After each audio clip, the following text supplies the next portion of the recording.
रात के भयानक अंधकार को चीरते हुए ट्रक रफ्तार से भाग रहे थे।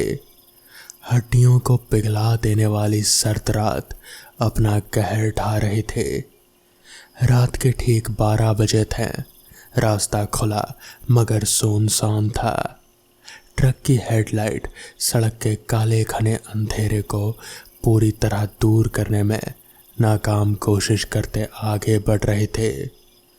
आधी रात के बाद ही अब्बास को गाड़ी ड्राइव करने का मज़ा आता था। ज़्यादातर इस वक्त सड़क बिल्कुल सुनसान मिलते थे, जिसके कारण उसे अपनी मर्जी मुताबिक गाड़ी भगाने का मौका मिल जाता। ऐसे वीरान रास्तों पर उसे रोज़ का आना जाना लगा रहता था। आधी रात के बाद लूटपाट की वारदातें आम बात थी। हालांकि अब्बास किसी से डरता नहीं था। रोज़ की तरह आज भी उसी रफ्तार से वो आगे बढ़ रहा था। रास्ता काफ़ी डरावना होने के बावजूद वो बेफिक्र होकर तेज़ी से ड्राइव कर रहा था। ठीक उसकी बगल में अब्बास का बेटा ठंड से बचने के लिए कंबल ओढ़कर सोया था। गुजरात की बॉर्डर पार करके गाड़ी राजस्थान में दाखिल हो रहे थे। अंबाजी होकर आबू की ओर आगे बढ़ने वाला रास्ता टेढ़ी मेढ़ी पहाड़ियों से गुजरता था। राजस्थान में एंटर होते ही बॉर्डर पर आने वाले छोटे से शहर को क्रॉस करके उससे पहले ही एक हादसा हो गया। घने जंगल में पहाड़ी की ढलान पर एक ज़बरदस्त धमाके के साथ गाड़ी का टायर फट गया। ब्रेक लगाकर अब्बास ने गाड़ी को कंट्रोल कर लिया। टायरों की चीख के बाद गाड़ी रुक गई। रात के अंधेरे में पेड़ों के डरावने चेहरे किसी राक्षसी कंकाल की तरह लग रहे थे। निशाचर जीवों की आवाज़ें उसे बिल्कुल भी ठीक नहीं लग रही थी। कहीं दूर घनी झाड़ियों में उल्लू भयानक आवाज़ों से डरा रहा था। अचानक लगी ब्रेक की वजह से अब्बास के लड़के की गहरी नींद टूट गई। क्या हुआ अब्बा जान? उस्मान ने मरवाड़ी लहजे में चिंता जताई। उसकी आवाज़ में कंपकपी थे। गाड़ी पंचर हो गई है बेटा। गाड़ी पर बैठकर अपनी अपनी जगह ले ली। अब्बास को डर इसी बात का था कि इस वीरान जगह पर कोई जंगली जानवर हमला न कर दे, मगर अल्लाह के करम से कुछ नहीं हुआ। गाड़ी स्टार्ट करके दोनों आगे बढ़े। सर्द हवाएं अभी पेड़ और पौधे में सरसराहट भर रही थी। ढलान उतरकर गाड़ी जब सीधे रास्ते पर आई तो सामने का नज़ारा देखकर अब्बास की आंखें खुली की खुली रह गई। वो कोई छोटे से कस्बे का स्टॉप था और बस स्टॉप पर लंबा घूंघट ताने कोई लड़की खड़ी थी, शायद कोई औरत। हॉरर मूवी के सीन का नज़ारा देखकर अब्बास पूरी तरह सहम गया। अब्बा जान, कोई औरत लग रही है। हाँ बेटा, वो तो दिख ही रहा है। अब्बास ने गाड़ी को ब्रेक लगाई।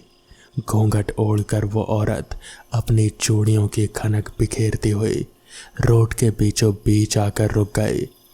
अब्बास को गाड़ी रोकनी ही पड़ी। उस अजनबी औरत का चेहरा देखने की अब्बास ने कोशिश की, लेकिन वो नाकाम रहा। मुझे अगले स्टेशन तक ले जाइए प्लीज़, अंधेरा बहुत हो गया है और कोई दूसरी गाड़ी भी नहीं है, गिड़गिड़ाते हुए उसने कहा। अब्बास को उस पर रहम आ गया। अगर कोई औरत आधी रात में घर से बाहर निकलकर रास्ते पर लिफ्ट मांग रही है तो हो सकता है कि वो बड़ी मुसीबत में है। ऐसा सोचकर अब्बास अपने बेटे उस्मान से मुखातिब हुआ। उस्मान, बहन जी को बोल पीछे बैठ जाए, अगले स्टेशन पर उतार देंगे। उस्मान ने उस औरत से बात करने के लिए खिड़की से सिर बाहर निकाला, मगर वो रहस्यमयी औरत ना जाने कहाँ गायब हो गई। अब्बा जान, वो औरत तो कहीं दिख नहीं रही है। उस्मान परेशान होकर बोल उठा। खिड़की खोल के एक बार पीछे की तरफ चेक कर ले। अब्बास की बात मानकर उसने पीछे का नज़ारा देखने के लिए ड्राइवर सीट के पीछे सेंटर में लगी खिड़की को खोल दिया। उस्मान की आंखें हैरत से फटी की फटी रह गई। अब्बा जान, वो तो पीछे बैठी है। उसने बात भले ही अब्बा जान से कही थी, लेकिन जैसे वो खुद को यकीन दिला रहा था। राहत की सांस लेते हुए अब्बास ने गाड़ी की स्पीड तेज कर दी, जबकि उस्मान की अब नींद उड़ चुकी थी। वो अजनबी किसी छलावे की तरह गाड़ी में चढ़ गई और फिर बैठ गई और उसे भनक तक नहीं लगी। लगातार 2 घंटे तक गाड़ी भगाने के बाद अब्बास के जहन में वो बात याद आई कि उस औरत को जहां उतरना था वो स्टॉप तो पीछे ही रह गया। उसके पैर ब्रेक पर दब गए। अरे उस्मान, उस औरत को जहां उतरना था वो जगह तो मेरे दिमाग से निकल ही गई। देख देख, वो पीछे सो तो नहीं गई। उस्मान ने फिर से खिड़की खोलकर पीछे देखा। उसकी आंखों को दूसरी बार झटका लगा। वो हड़बड़ा कर बोल उठा, अब्बा जान, वो औरत तो गाड़ी में है ही नहीं। अब्बास ने उस्मान को ऐसे देखा जैसे उसने कोई बचकानी बात कर दी हो। क्या बात कर रहा है? ठीक से देख, हो सकता है कोने में बैठी होगी छुपकर। ठीक से देखा मैंने, मगर वो गाड़ी में नहीं है।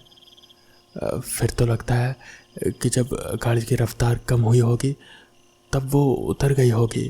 पता नहीं। उस अनजान औरत का डरावना चेहरा अब भी अब्बास की आंखों से दूर नहीं हो रहा था। उसका तर्क जैसे उसके ही गले में अटक गया। अब्बास इस घटना को भूलकर जल्द से जल्द अब घर पहुंच जाना चाहता था। फिर वो 1 मिनट के लिए भी कहीं नहीं रुका। लगातार तेज रफ्तार से भागता रहा। उस्मान को सर्द हवाओं की वजह से नींद लग गई। हॉलीवुड के किसी भूतिया फिल्मों की तरह आने वाले मंजर उसके आंखों के सामने नूमदार हो रहे थे। अब्बास ने सुबह 9 बजते ही गाड़ी मारवाड़ में अपने घर टेक दी। हाथ मुंह धोकर नाश्ता किया। बेगम सब्जी लेने का बहाना करके बाहर निकल गई। उस्मान अपने दोस्त से मिलने चला गया। नाश्ता करने के बाद अब्बास को बड़ी ज़ोरों से प्यास लगी। फ्रिज से बोतल निकालने के इरादे से वो उठने लगा कि अपने सामने आकर रुक गए 2 पेजाब वाले पैरों को देखकर वो बुरी तरह चौंका। सकपकाए अब्बास ने नज़रें उठाकर ऊपर देखा। उसके बदन में खौफ के सिहरन दौड़ गए। सुर्ख रंग के घूंघट में एक बदसूरत चेहरा मुस्कुरा रहा था। डर के मारे अब्बास की जैसे जान ही निकल गई। तुम यहाँ क्या कर रही हो? तुम तो रास्ते में उतर गई थी। मैं क्यों उतर जाती भला? तुमने तो मुझे अपने साथ बुलाया है। अब मैं तुम्हारे साथ तुम्हारे घर में ही रहूँगी, तुम्हारी बीवी बनकर, और तब तक नहीं जाऊंगी जब तक कि तुम नहीं चले जाते। ये सुनकर अब्बास की सांसें तेजी से ऊपर नीचे होने लगी। उस दिन के बाद से अब्बास के साथ तब तक वो औरत रही जब तक कि अब्बास मारा नहीं गया। इस घटना के 3 से 4 साल के अंदर में ही अब्बास मारा गया। वो किसी को भी अपने करीब नहीं आने देता था। मरते वक्त उसका शरीर ऐसे हो चुका था जैसे किसी ने उसके शरीर से पूरा खून ही चूस लिया हो। तो दोस्तों, ये थी आज की पहली कहानी। तो चलिए बढ़ते हैं आज की दूसरी कहानी की ओर। वो कोई गर्मियों की रात रही होगी।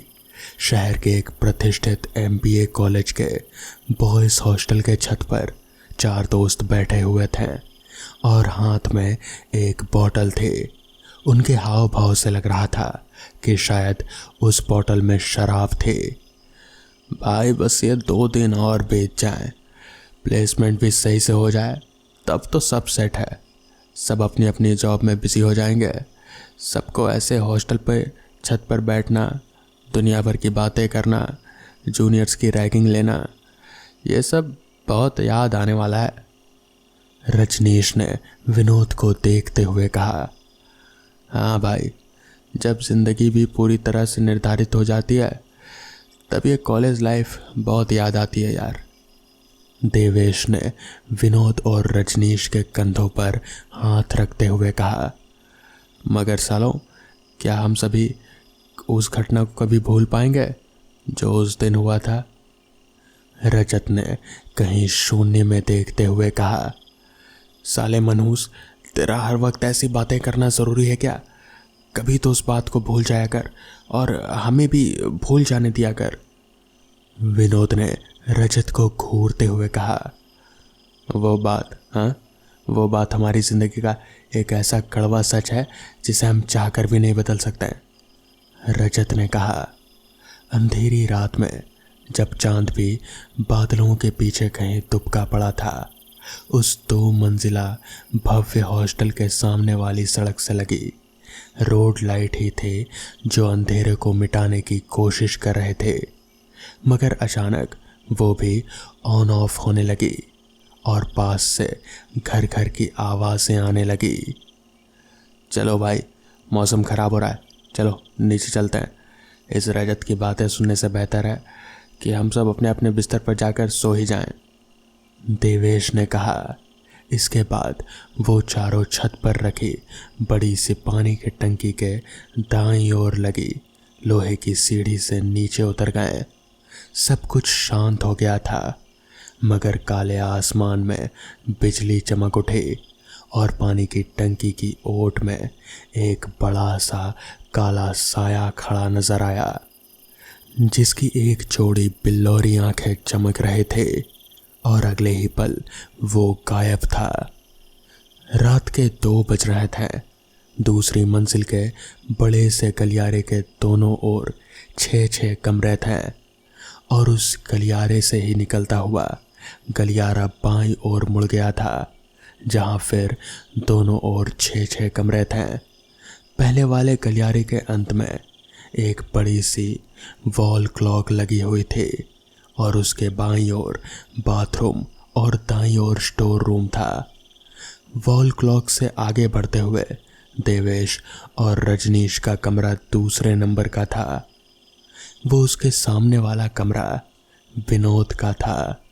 गलियारे में लगा छोटा सा पीला बल्ब केवल एक इशारा कर रहा था कि यहाँ जिंदा लोग हैं, अन्यथा वहाँ शमशान से भी ज्यादा खामोशी पसरी थी। रजनीश और देवेश अपने कमरे में अपने अपने बिस्तर पर सो रहे थे। उनके बगल वाले कमरे में रजत और विनोद घोड़े बेचकर सोए हुए थे। पूरे हॉस्टल में खामोशी पसरी हुई थी। रोड लाइट के ऑन ऑफ होने की तरह अब गलियारे में लगा बल्ब भी जल बुझ होने लगा था। पूरे हॉस्टल में किसी लड़के के फफक फफक कर रोने की आवाज़ें गूंजने लगी। रजनीश की आंखें खुली और नींद में ही एक फत्ती सी गाली देता हुआ वो बोला, कौन है यार, लड़कियों की तरह रोए जा रहा है रात के समय? और वो नींद में ही चलता हुआ बाहर गलियारे में पहुंचा, मगर वहां कोई नहीं था। हाँ, बल्ब जरूर अब भी जल बुझ रहा था। रजनीश ने पूरी दूसरी मंजिल छान मारी, मगर कहीं कोई नहीं मिला। थक कर वो वापस अपने कमरे में सोने के लिए जा ही रहा था कि तभी रोने की आवाज़ और तेज हो गई। इस बार ध्यान से सुनने पर रजनीश को वो आवाज़ बाथरूम से आती हुई महसूस हुई। कौन रो रहा है यार लड़कियों की तरह? उसने बाथरूम में झांक कर देखा तो कोई भी नज़र नहीं आया, मगर अब गलियारे में लगे उस पीले बल्ब के साथ साथ बाथरूम की लाइट्स भी जलने बुझने लगी थी।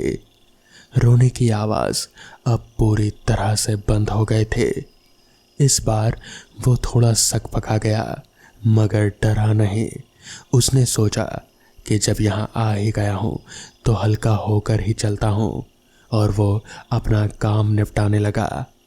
उसे लगा कि कोई है जो उसकी पीठ को घूरे जा रहा है, और अचानक ही उसने अपना सिर झटका, मानो अपने दिमाग में आने वाले विचारों को झटक रहा हो, और सामने लगे शीशे को देखने लगा। पर सामने देखते ही उसकी रीढ़ की हड्डी में एक ठंडी लहर दौड़ गई। शीशे में उसे वही काला साया नजर आया जिसके सिर्फ आंखें चमक रहे थे, बिल्ली जैसी डरावनी आंखें।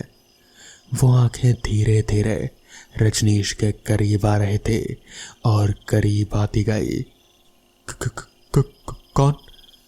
रजनीश उन आंखों को पहचान चुका था, मगर उसे यकीन नहीं हो रहा था कि ये वही साया है।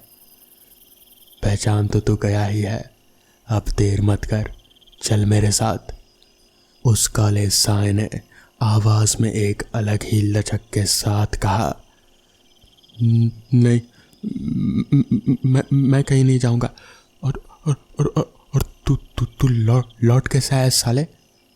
कहता हुआ रजनीश उस साए को मारने के लिए पलटा ही था, मगर उसने रजनीश को दूर धक्का दे दिया और अपने बाईं ओर लगे वॉश बेसिन को उखाड़कर उसके सिर पर फेंक दिया। खून का एक फव्वारा निकला और अगले ही पल सब शांत। वो साया गायब हो चुका था।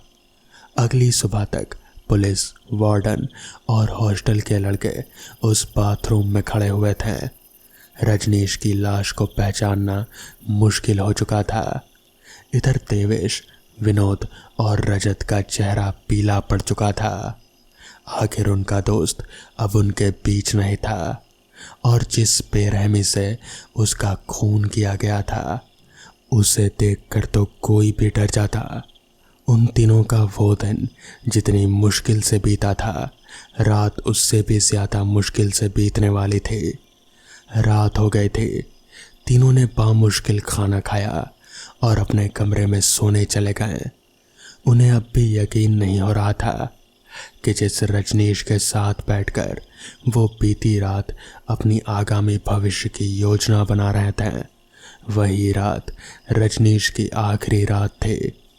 विनोद और रजत तो अपने कमरे में साथ थे, जैसे तैसे उनका समय कट रहा था, मगर देवेश वो अपने कमरे में अकेला था। उसे रह रहकर रजनीश की डरावनी लाश उसके आंखों के सामने याद आ रहे थे। जैसे तैसे आंखें मूंदकर वो सोने की कोशिश करने लगा। रात के किसी पहर उसकी नींद दरवाजे पर हुई दस्तक के कारण खुल गई। देवेश, उस आगंतुक ने बाहर से आवाज दी। वो आवाज तो विनोद की थी, मगर उसमें जो लचक थी उससे देवेश अनजान नहीं था। विनोद? देवेश ने घबराते हुए पूछा। दरवाज़ा खोल। वो आवाज़ अब अपनी लचक खोकर भयानक और डरावनी हो गई थी। देवेश की कमरे की लाइट भी बंद हो चुकी थी। अब उसे समझ आ गया था कि उसके कमरे के बाहर वो कौन था। दरवाज़ा खोल। वो भयानक आवाज़ फिर गूंजी। अब देवेश डर से चिल्लाने लगा था, इधर उधर भागने लगा था। भड़ाक की आवाज़ हुई और दरवाज़ा टूटकर ज़मीन पर गिर चुका था। तू? देवेश की आवाज़ में डर झलक रहा था। हाँ, मैं। क्या गलती थी मेरी? तुम लोगों ने मुझे किस गलती के लिए इतना जलील किया था? जीते जी तो मुझ में ताकत नहीं थी तुम लोगों को जवाब देने की, मगर अब मरने के बाद मुझ में भी ताकत है और शक्ति भी। अब मैं बदला लूँगा, उस साए ने कहा, जिसे अभी अभी देवेश ने जय कहकर संबोधित किया था। वो एक झटके में ही देवेश के सामने आ खड़ा हुआ और देवेश डर से कांपने लगा। मुझे छोड़ दे जाए, मैंने वो सब जानबूझकर नहीं किया था। जाने दे भाई, प्लीज़ प्लीज़। देवेश घिघियाता हुआ बोला। जय के सामने हाथ जोड़कर वो खड़ा था। कभी मैं भी ऐसे ही बोला करता था, तुमने छोड़ा था मुझे, जय ने गुस्से में कहा। वो अब भी एक साय के ही रूप में था। उस घुप अंधेरे में सिर्फ उसकी बिल्लौरी आंखें ही चमक रहे थे। मुझे मुझे छोड़ दे। देवेश का वाक्य पूरा होने से पहले ही एक गुलाबी रंग का दुपट्टा हवा में उड़ता हुआ आया और उसका एक सिरा देवेश के गले के चारों ओर गोल गोल लिपटता गया और दूसरा सिरा पंखे से जाकर बंध गया। देवेश हवा में झूल गया। उसकी जीभ बाहर लटकी हुई थी और गर्दन एक ओर मुड़ी हुई थी। जय जा चुका था अपना एक और बदला लेकर। दरवाज़ा वापस अपनी जगह लग गया था, बिल्कुल पहले की तरह। अगली सुबह जब देवेश बहुत देर तक भी अपने कमरे से बाहर नहीं निकला तो रजत और विनोद ने वार्डन को बुला लिया और इसके बाद जब देवेश के कमरे का दरवाज़ा तोड़ा गया तो सब सुन्न रह गए। देवेश की लाश पंखे से लटकी हुई थी और उसमें सफ़ेद रंग के कीड़े रेंग रहे थे। पूरी लाश सड़ चुकी थी, मगर ऐसा मुमकिन नहीं था। देवेश तो कल रात ही मरा था, तो फिर ऐसा कैसे हो सकता है? इतनी जल्दी उसकी लाश कैसे सड़ सकती है? रजत और विनोद अब एक दूसरे का चेहरा देखने लगे। शायद उन्हें भी अब अंदाजा हो चुका था कि उन्होंने कितनी बड़ी गलती की थी, जिसकी सज़ा उनके दो दोस्तों को मिल चुकी है और शायद अब इन दोनों को भी मिलने वाली थी। रजत और विनोद वहीं पास ही में खड़े पुलिस अफसर के पास गए और उन्हें अकेले में बात करने के लिए राज़ी कर लिया, जिसके बाद उन्होंने उस अफसर को पूरी बात बता दी। दरअसल रजत, विनोद, देवेश और रजनीश, ये चारों दोस्त एक जूनियर जयंत उसकी रैगिंग लिया करते थे। बहुत ही बुरी तरह से उसे जलील किया करते थे। एक दिन वो लोग हॉस्टल की छत पर जयंत को ले गए और उसे पूरी तरह से जलील करने लगे। जयंत हॉस्टल के छत पर किनारे पर बैठा हुआ था और गलती से इन लोगों का झटका जयंत को लगा और जयंत छत से धड़ाम से नीचे जा गिरा। गिरते ही उसकी मौत हो चुकी थी। चारों दोस्तों ने वहाँ से निकलना ही सही समझा और वो लोग वहाँ से निकलकर अपने अपने कमरे में आ गए। इस घटना को हॉस्टल की तरफ से आत्महत्या करार दिया गया। तब भी उन चारों दोस्तों ने किसी को कुछ नहीं कहा और ये राज हमेशा के लिए अपने में ही रखा और शायद इसीलिए उन लोगों को उनकी सज़ा मिली। बाकी अब बचे दो दोस्त, उन्हें पुलिस कस्टडी में ले लिया गया और फिर उन्हें कुछ नहीं हुआ।